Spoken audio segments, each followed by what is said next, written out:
Boa noite, irmãos, graça e paz. Amém. Aleluia. Boa noite. Nós estamos na presença do Senhor, reunidos como igreja. Irmãos, aquela aguinha básica para mim aqui, senão as palavras começam a travar, né? Nós estamos reunidos como igreja, cultuando a Senhor. Não sei quanto a vocês, mas eu já senti a presença do Senhor de uma maneira poderosa aqui neste culto. Eu espero que continue. Eu espero que o Senhor venha falar contigo, que Ele venha tocar no seu coração, que você seja poderosamente impactado ainda neste culto, nessa noite, e que você saia daqui de uma forma diferente da qual você entrou. Você saia daqui nessa noite com o seu coração alegre, transbordando, cheio da presença do Senhor, sabendo que Ele é contigo e que Ele ouve o teu clamor e deseja abençoar a sua vida. Amém? Meus irmãos, vamos ler Atos dos Apóstolos, capítulo de número 10, a partir do verso de número 1. Atos dos Apóstolos, capítulo de número 10, a partir do 1º versículo.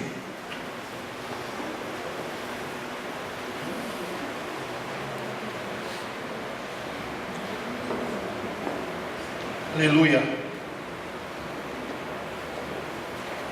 Atos dos Apóstolos 10, a partir do 1º verso. Todos acharam? Amém? Então vamos ler a palavra do Senhor. Morava em Cesareia um homem de nome Cornélio, centurião da corte chamada italiana, piedoso e temente a Deus com toda a sua casa, e que fazia muitas esmolas ao povo, e de contínuo orava a Deus. Esse homem observou claramente durante uma visão, cerca da hora 9 do dia, um anjo de Deus que se aproximou dele e lhe disse: Cornélio. Este, fixando nele os olhos e possuído de temor, perguntou: que é, Senhor? E o anjo do Senhor lhe disse: as tuas orações e as tuas esmolas subiram para a memória diante de Deus. Agora envia mensageiros a Jope e manda chamar Simão, que tem por sobrenome Pedro. Ele está hospedado com Simão Curtidor, cuja residência está situada à beira-mar. Logo que se retirou, o anjo que lhe falava chamou 2 de seus domésticos e um soldado piedoso dos que estavam a seu serviço, e, havendo-lhes contado tudo, enviou-os a Jope. No dia seguinte, indo eles de caminho e estando já perto da cidade, subiu Pedro ao eirado por volta da hora 6, a fim de orar. Estando com fome, quis comer, mas enquanto lhe preparavam uma comida, sobreveio-lhe um êxtase. Então viu o céu aberto e descendo um objeto como se fosse um grande lençol, o qual era baixado à terra pelas 4 pontas, contendo toda sorte de quadrúpedes, répteis da terra e aves do céu. Ouviu-se uma voz que se dirigia a ele: levanta-te, Pedro, mata e come. Mas Pedro replicou: de modo nenhum, Senhor, porque jamais comi coisa alguma comum e imunda. Segunda vez a voz lhe falou: ao que Deus purificou, não considere comum. Sucedeu isto por 3 vezes, e logo aquele objeto foi recolhido ao céu. Enquanto Pedro estava perplexo sobre qual seria o significado da visão, eis que os homens enviados da parte de Cornélio, tendo perguntado pela casa de Simão, pararam junto à porta. E chamando, indagavam se estavam ali hospedado Simão, por sobrenome Pedro. Enquanto meditava Pedro acerca da visão, disse-lhe o Espírito: estão aí 2 homens que te procuram. Levanta-te, pois desce e vai com eles, nada duvidando, porque eu os enviei. E descendo Pedro para junto dos homens, disse: a que me tendes? Sou eu a quem buscais? A que viestes? Então disseram: o centurião Cornélio, homem reto e temente a Deus, e tendo bom testemunho de toda a nação judaica, foi instruído por um santo anjo para chamar-te à sua casa, e para ouvir as tuas palavras. Amém? Os irmãos podem se sentar. Eu quero pedir para alguém, a irmã, desligar para mim esse ventilador aqui, por favor. Senão meu esboço voa, vai parar lá no colo do pastor Danilo, é ele que vai ter que vir pregar aqui. Glória a Deus. Meus irmãos, meditando aqui nesse texto da palavra do Senhor, o qual nós acabamos de ler, e pegando aqui o tema, o qual eu escolhi, chamando a atenção de Deus, eu faço a seguinte reflexão. Quando nós estudamos os atributos de Deus na Bíblia, nós aprendemos que os atributos de Deus são uma das coisas mais profundas que se pode estudar na Bíblia Sagrada. Porque os atributos de Deus são e é aquilo que o próprio Deus é. Atributos como onisciência, Deus sabe de todas as coisas. Atributos como a onipresença, Deus está presente em todos os lugares ao mesmo tempo. Atributos como a presciência, que Deus conhece o futuro. Aliás, quando nós estudamos, nós aprendemos que Deus, Ele vê passado e presente e futuro, tudo como uma coisa só. É por isso que Ele conhece a minha e a sua vida mais do que nós mesmos conhecemos. Porque para Deus, passado e presente e futuro são uma coisa só. Ele já viu, Ele já sabe. Ele já sabe quem é você daqui 10 anos, 20 anos, 50 anos. Ele sabe. Ele sabe quem você é, quem você foi e quem você se tornará daqui a alguns anos, algumas décadas na sua vida. Ele sabe. Então os atributos de Deus é aquilo que Deus é. São as qualidades, as virtudes do seu caráter, de quem Deus é e a forma com a qual Ele se manifesta e Ele se revela a nós, primeiramente através da Bíblia Sagrada e depois através de um relacionamento o qual Ele deseja estabelecer conosco. E nessa noite eu quero falar sobre apenas um dos atributos de Deus, que é a onipresença, que significa dizer que Deus está em todos os lugares ao mesmo tempo, da terra, em todos os lugares, e não há absolutamente lugar algum onde Deus não esteja, onde a presença de Deus não se encontre lá. Algumas pessoas, quando acontecem algumas tragédias por aí, elas se perguntam, principalmente os ateus, os incrédulos, eles dizem assim: olha, mas aonde é que está Deus? Aonde Deus estava que permitiu que acontecesse tal situação em tal lugar, aquele terremoto, aquela tragédia de Mariana? Aonde estava Deus? Aonde está Deus? Muitos questionam isso. Mas sabe, irmãos, até mesmo quando nós paramos para fazer essa pergunta, quer dizer, nós não, porque nós que somos crentes não fazemos esse tipo de pergunta, mas se chegar a fazer, é preciso que você saiba alguma coisa. O salmista Davi disse que ainda não chegou a palavra na minha boca e ele já conhece. Sabe o que significa isso? Que até mesmo quando nós fazemos uma pergunta como essa, aonde está Deus? Não existe. Quando Deus existia somente, não existia aonde? Porque Ele criou absolutamente tudo que existe. Tudo que há, tudo que nós conhecemos como espaço, como matéria, como coisas físicas e palpáveis, Ele criou tudo e Ele existe antes de existir o tempo. Aliás, Ele mesmo inaugurou o tempo, porque Ele disse assim: olha, antes que houvesse dia, eu sou. Então Ele criou o tempo. Ele criou a nossa noção de espaço. Quando alguém diz aonde está Deus, mas essa própria palavra aonde ou onde que está fazendo esse questionamento, essa indagação, ela só é possível alguém fazer porque o próprio Deus criou a pessoa que está fazendo. Quer ele queira, quer não. E Deus é onipresente. Ele está em todos os lugares ao mesmo tempo, Ele conhece todas as coisas.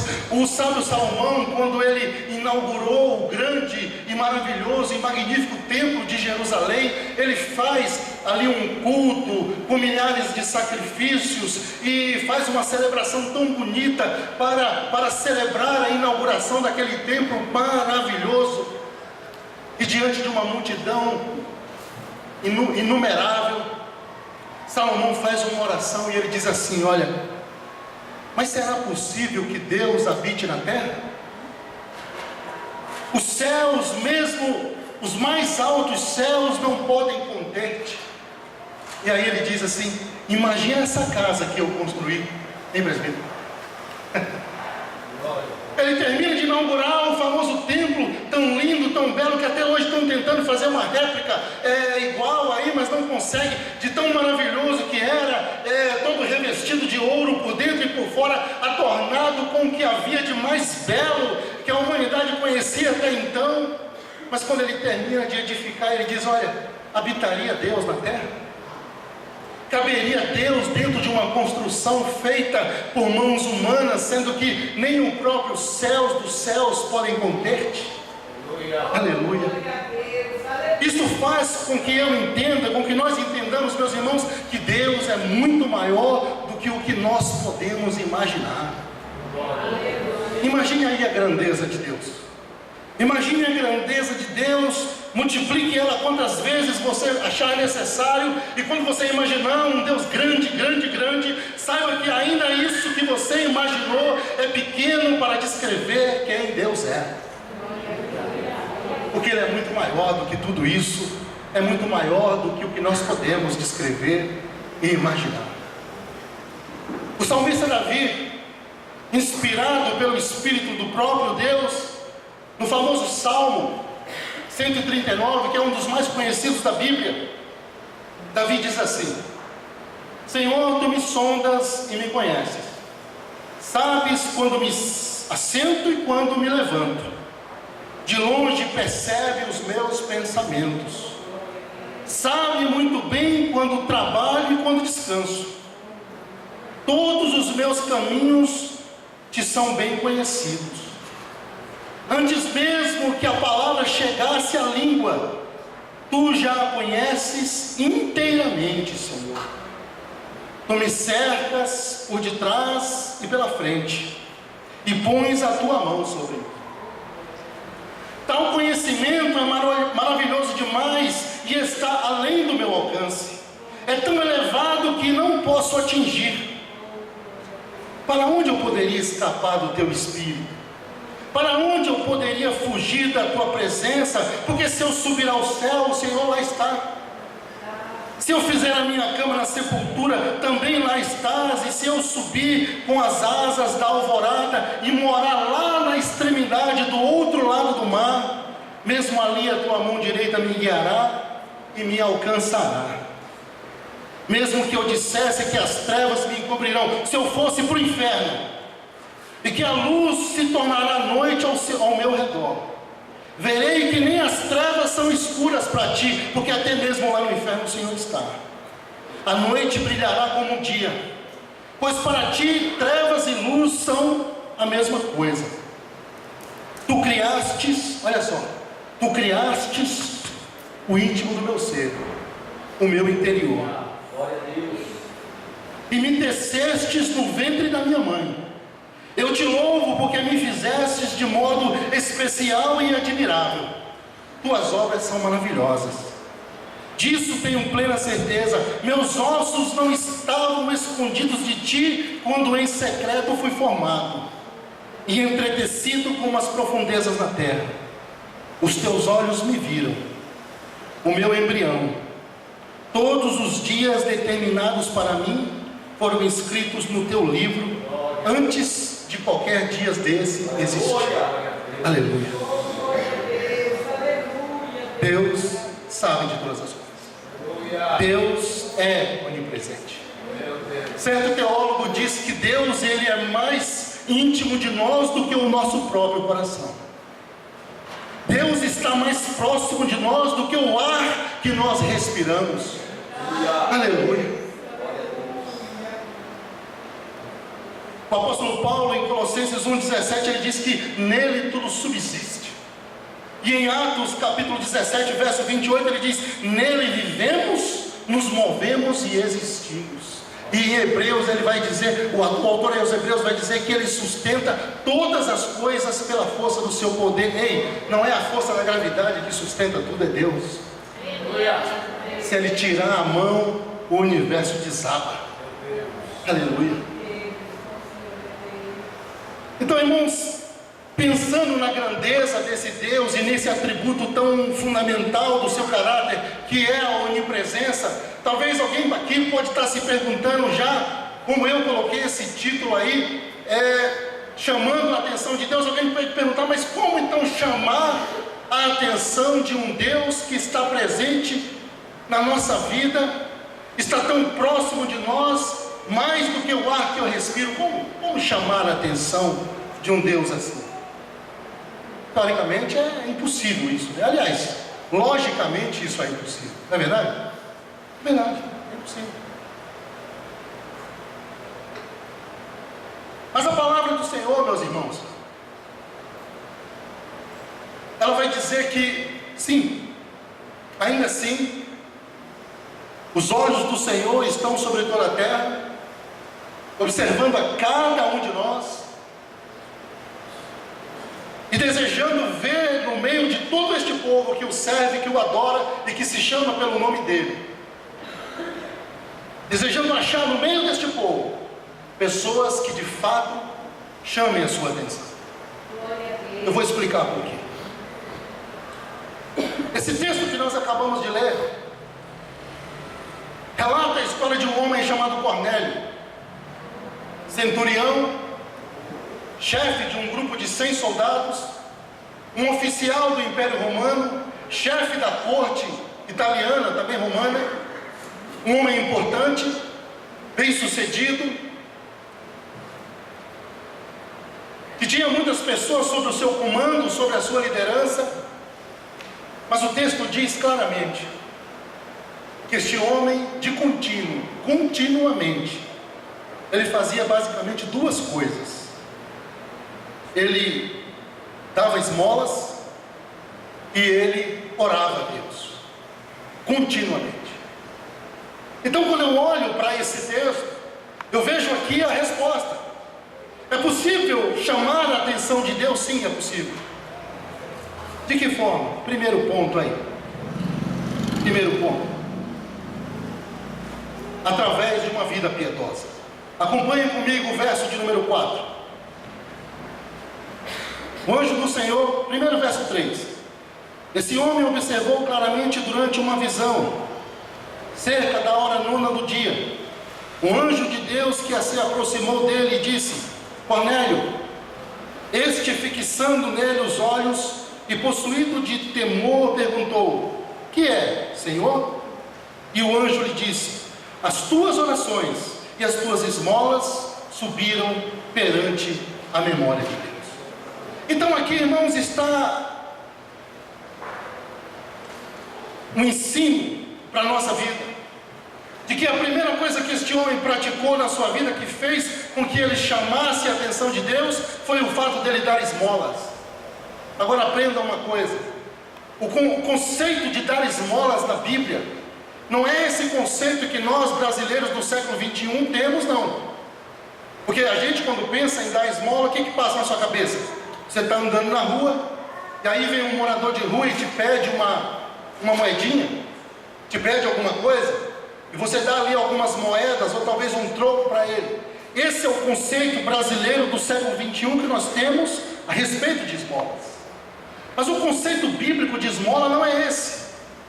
O conceito bíblico de esmola é de alguém que se doava, é de alguém que ajudava pessoas, é de alguém que, mesmo sendo importante, sendo talvez até muito rico, embora o texto não deixe claro, este homem de continuamente enfiava a mão no bolso para ajudar pessoas. Creio que viúvas, órfãos, desempregados, todos aqueles que precisavam de alguma maneira. Cornélio não tinha dó, não tinha pena, não tinha não fazia caso de enfiar a mão no bolso, pegar ali do seu tesouro, das suas posses, do seu dinheiro, para ajudar quem quer que fosse. E essa atitude dele, feita por um longo tempo, que o texto também não diz quanto tempo, mas eu posso descrever, acreditar aqui que ele deve ter feito isso por anos.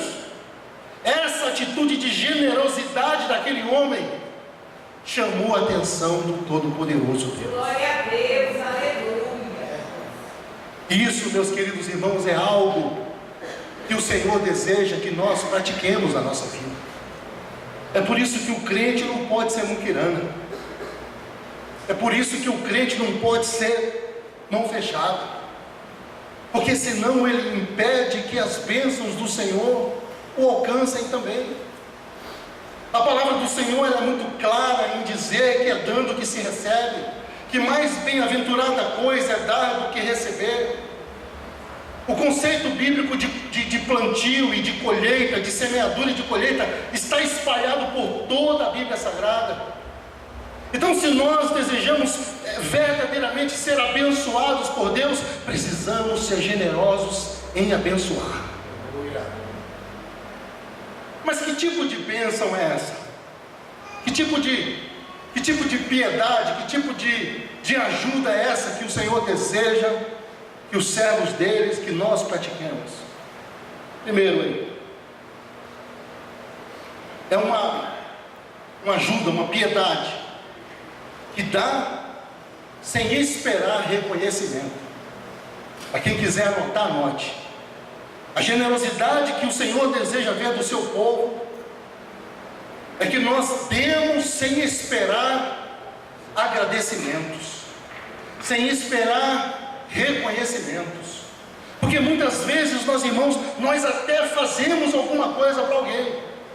Muitas vezes nós até somos bons em abençoar, mas sabe qual é o problema?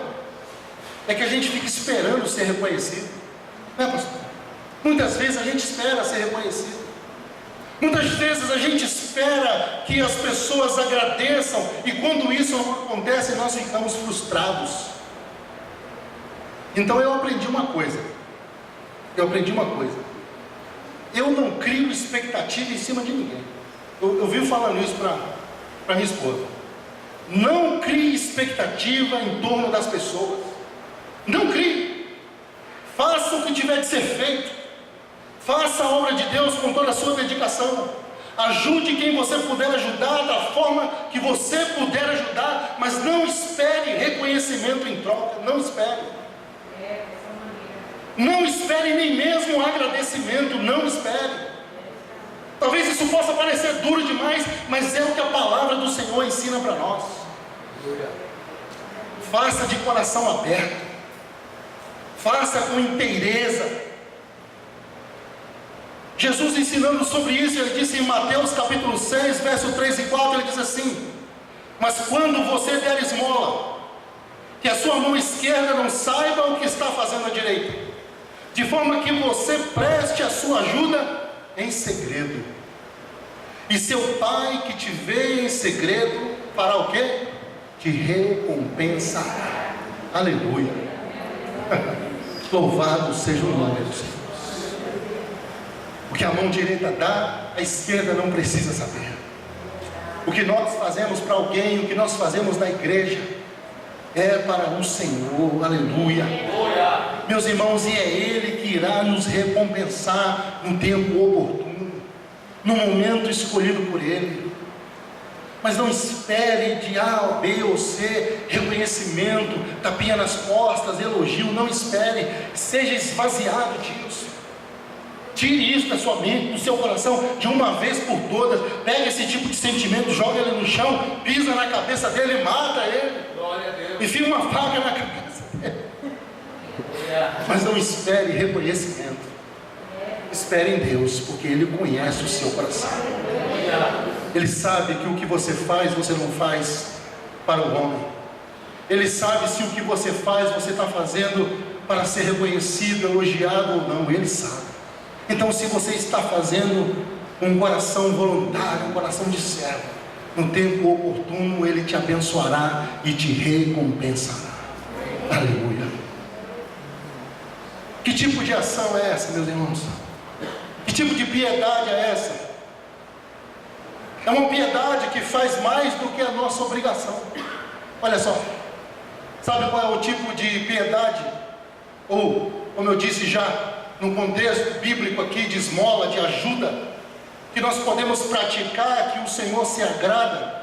Sabe qual é, meus irmãos? É aquela que nós fazemos sem mais do que a nossa obrigação, mais do que aquilo que foi pedido. A Bíblia ensina isso. E Jesus falando a respeito disso, em Lucas capítulo 17, versos do 5 ao 10, olha o que ele diz. Ele diz assim: diante disso, pediram os apóstolos ao Senhor. Os discípulos chegaram perto de Jesus, porque tinham visto Jesus fazer um monte de milagres, e eles não conseguiam fazer milagre nenhum. Então eles chegaram para o mestre e disseram: mestre, aumenta a nossa fé. Constantemente a gente deve fazer essa pergunta, pedir isso para o Senhor, viu, irmãos? Eu não sei se você faz, eu faço. Senhor, aumenta a minha fé. Aumenta a minha fé. A minha fé é muito pequena ainda, aumenta mais. Eu quero crer mais, quero ser mais fiel, quero confiar mais no Senhor, não quero permitir que qualquer coisa me abale. Aumenta, Senhor, a minha fé. E os discípulos chegaram para Jesus e disseram: mestre, aumenta a nossa fé. E aí Jesus começou a ensinar para eles, dizer: olha, se tiverdes fé tamanho de um grão de mostarda, poderei dizer a esta amoreira: arranca-te e transporta-te para o mar, e ela vos obedecerá. Aí ele aprofunda o negócio. Ele diz assim: qual de vós, tendo um escravo que está arando a terra, ou apacentando as ovelhas, assim que ele chegar do campo, o convidará: podes vir agora mesmo, reclina-te aqui junto à mesa para comer comigo? Não, ao contrário, ninguém faz assim. Conforme o costume, vocês dirão a ele: prepara o meu jantar, apronta-te devidamente, e então vem e serve-me, enquanto eu como e bebo, depois tu comerás e beberás também. Porventura, deverá agradecer ao escravo, porque este fez o que lhe havia mandado? Assim, igualmente vós, depois de haverdes realizado tudo quanto vos foi ordenado, dizei: somos servos inúteis, pois tão somente cumprimos o nosso dever. Se nós fizermos somente aquilo que foi ordenado pelo Senhor, ordenado, indicado, ensinado, talvez ainda assim nós sejamos servos inúteis, porque nós estamos fazendo só aquilo que está no roteiro. E o que o Senhor deseja ver de nós não é pessoas que fazem nada por obrigação, nada por medo das chamas do inferno. Não é isso. O Senhor deseja ver de nós atitudes de amor. Então, quando eu faço o que eu faço com amor. É por isso que eu dedico o melhor de mim. Eu entrego por inteiro. Sabe por quê? Porque eu não quero ser um servo inútil, eu quero ser um servo abençoado pelo meu Deus. Aleluia. É este o tipo de piedade que esse homem Cornélio tinha.